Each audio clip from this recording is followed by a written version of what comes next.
दोस्तों अगर आप सबसे ज़्यादा प्रॉफिट वाला, सबसे ज़्यादा कमाई वाला बिजनेस खोज रहे हैं और आपके पास बजट का अभाव नहीं है तो ये वीडियो आपके लिए है। दोस्तों आज के वीडियो में कार का बिजनेस कैसे करें, यानी कार की डीलरशिप कैसे लें, कार की एजेंसी कैसे लें और कैसे हम मोटी कमाई कर सकते हैं, किस किस लाइसेंस की ज़रूरत पड़ेगी, कौन कौन से डॉक्यूमेंट्स बनवाने पड़ेंगे, इससे संबंधित सारी जानकारी आज के वीडियो में शेयर करेंगे। दोस्तों वीडियो को ध्यान से अंत तक सुनिएगा, देखिएगा। इसके बाद अगर आपके मन में कुछ और प्रश्न है या कुछ और जानने की जिज्ञासा है तो कमेंट सेक्शन के माध्यम से पूछ सकते हैं। आपके हर एक डाउट को हम क्लियर कर देंगे। तो दोस्तों चलिए जानते हैं नई कार की डीलरशिप कैसे लें, एजेंसी कैसे लें। तो दोस्तों इसके लिए सबसे पहले आपको मजबूत बजट होना चाहिए। अगर आपके पास मजबूत बजट है तो ठीक है, नहीं तो दोस्तों सरकार की बहुत सारी स्कीमें चल रही हैं। जितना एजेंसी में पैसा लगेगा उतना आपको लोन प्रोवाइड हो सकता है, आप सरकार के माध्यम से लोन ले सकते हैं। तो सबसे पहले क्या चाहिए, चलिए वो जान लेते हैं। दोस्तों सबसे पहले आपको स्थान सिलेक्शन करना है। अब आपको ये देखना आपके पास बजट क्या है। बजट के हिसाब से आप स्टेट लेवल पे यानी कि स्टेट की राजधानी में भी कर सकते हैं या बड़े महानगर में कर सकते हैं या फिर दोस्तों आप जो है डिस्ट्रिक्ट वाइज कर सकते हैं, क्योंकि कार का जो बिजनेस होता है डिस्ट्रिक्ट लेवल पे से लेकर बड़े महानगर में होता है। अब आप अपने बजट के अनुसार दोस्तों आप स्थान का सिलेक्शन कर लीजिए। अब उसके हिसाब से उसी जगह पे आपको मान लीजिए डिस्ट्रिक्ट में कर रहे हैं या स्टेट की राजधानी में कर रहे हैं या किसी बड़े महानगर में कर रहे हैं, तो वहाँ पे उसी हिसाब से आपको क्या करना है दोस्तों, आपको वहाँ पे जगह लेनी है, यानी कि रेंट पे आप कमरा ले सकते हैं। अब कमरा कितना स्क्वायर फीट का होना चाहिए? कमरा दोस्तों 2000 से लेकर 3 से 4000 स्क्वायर फीट में होना चाहिए, तो सबसे बेटर बढ़िया सा शोरूम दिखेगा। अब दोस्तों उसको शोरूम आपको बनाना है। शोरूम बनाने के लिए आपको वहाँ पे मैनेजर बैठने की व्यवस्था हो, एक आपका कंप्यूटर होना चाहिए और दोस्तों उसके बाद आपको प्रिंटर चाहिए। प्रिंटर के अलावा कुछ स्टाफ चाहिए, 2-3 सेल्समैन चाहिए और उसके बाद दोस्तों मैकेनिक, बढ़िया मैकेनिक चाहिए। वैसे तो कुछ कंपनी मैकेनिक को प्रोवाइड करती हैं लेकिन आप भी ले सकते हैं। 2-3 हेल्पर चाहिए और फर्स्ट क्लास का आपका शोरूम बनना चाहिए जहां पे आपके दोस्तों कारें 2-3 कारें खड़ी हो सके। उसके बाद आपका वहीं ही बगल में गैरेज होना चाहिए। इस तरह से आपका फर्स्ट क्लास दोस्तों मेंटेन आपका शोरूम रेडी हो गया। अब इस शोरूम रेडी होने के बाद आपको कुछ कागजात लेने होंगे। कागजात में सबसे पहले कागजात की जरूरत होगी वो है दोस्तों जीएसटी नंबर।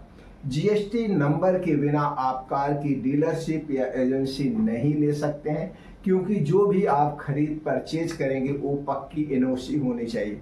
इसके अलावा आप जिस जगह पे खोल रहे हैं, अगर आप दोस्तों एलडीए के अंतर्गत खोल रहे हैं तो एलडीए से आपको एक अप्रूवल बनवाना पड़ेगा, एनओसी लेना पड़ेगा। उसके अलावा आपको कोई कागजात नहीं चाहिए। अगर नगर निगम के अंतर्गत है या एलडीए के अंतर्गत है तो दोनों एक ही बातें हो गई, आप ये कागजात लेना पड़ेगा। अब ये कागजात हो गए। अब आपके पास गाड़ी धुलने के लिए आपके पास क्या होना चाहिए, गाड़ी धुलाई के लिए वो जो मशीन होती है जिससे गाड़ी धुली जाती है वो चाहिए, आपके पास कनेक्शन होना चाहिए और ये सारी चीजें हो गए।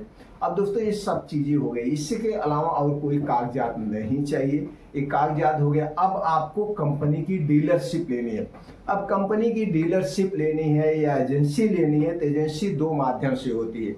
एक तो डायरेक्ट कंपनी से डीलरशिप की डील होती है, दूसरा दोस्तों सब एजेंसी होती है।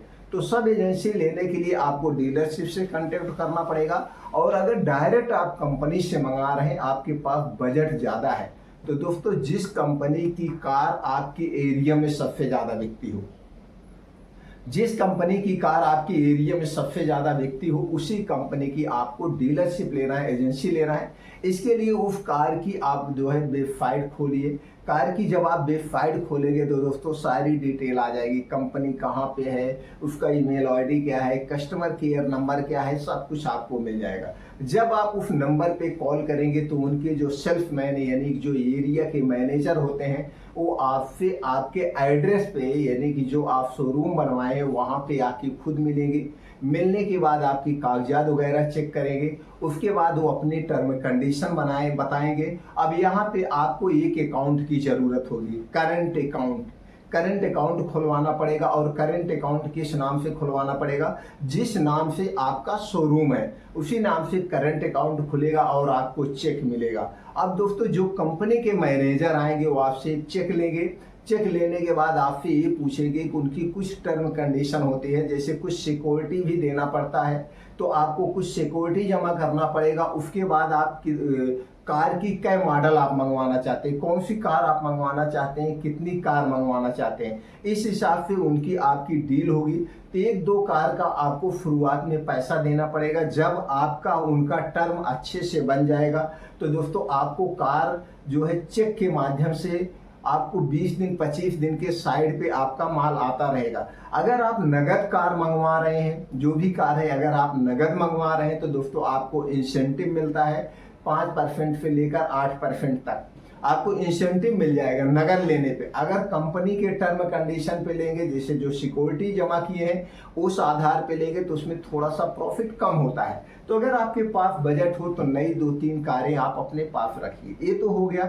अब कमाई कैसे होगी? कमाई दोस्तों 2-3 माध्यम से होती है। एक तो जो कंपनी का सीक्रेट होता है यानी कि जो आपका कमीशन होता है, आपको कमीशन मिलेगा। जो भी कमीशन होता है वो बातें यहाँ पे नहीं ओपन की जा सकती। दूसरी तरह की जो आपकी मोटी कमाई होती है, जैसे कंपनी की कार की जो है 2-3 सर्विस फ्री होती है। तो सर्विस जो फ्री होती है तो उसमें सर्विस फ्री होती है। पता लगा कोई सामान खराब हो गया तो सामान जब वो कार वाला मालिक लगवाएगा तो उसमें आपकी अच्छी खासी कमाई होती है। उसके बाद 2-3 कार जो सर्विस फ्री में होती है, फ्री के बाद जब आप कार की सर्विसिंग करते हैं तब अच्छे से कमाई होती है। और जो आप पार्ट बेचते हैं उस पार्ट में आपकी अच्छी सी कमाई होती है। ऊपर से दोस्तों उस गाड़ी का जब आप बीमा करवाते हैं तो बीमा का भी आपको पैसा मिलता है, 20 का कमीशन। उसके बाद दोस्तों जब गाड़ी का आरटीओ में सारे कागजात बनवाते हैं तो कागजात में भी आपके कुछ परसेंटेज होते हैं, यानी कि 4-5 माध्यम से कमाई होती है। अगर हम टोटल कमाई की बात करें तो एक कार के पीछे लमसम मान के चलिए 40 से 50 हजार की प्रॉफिट होती है। अब कार के इस पे भी डिपेंड होता है वो कार कितने की है, इस पे भी डिपेंड होता है।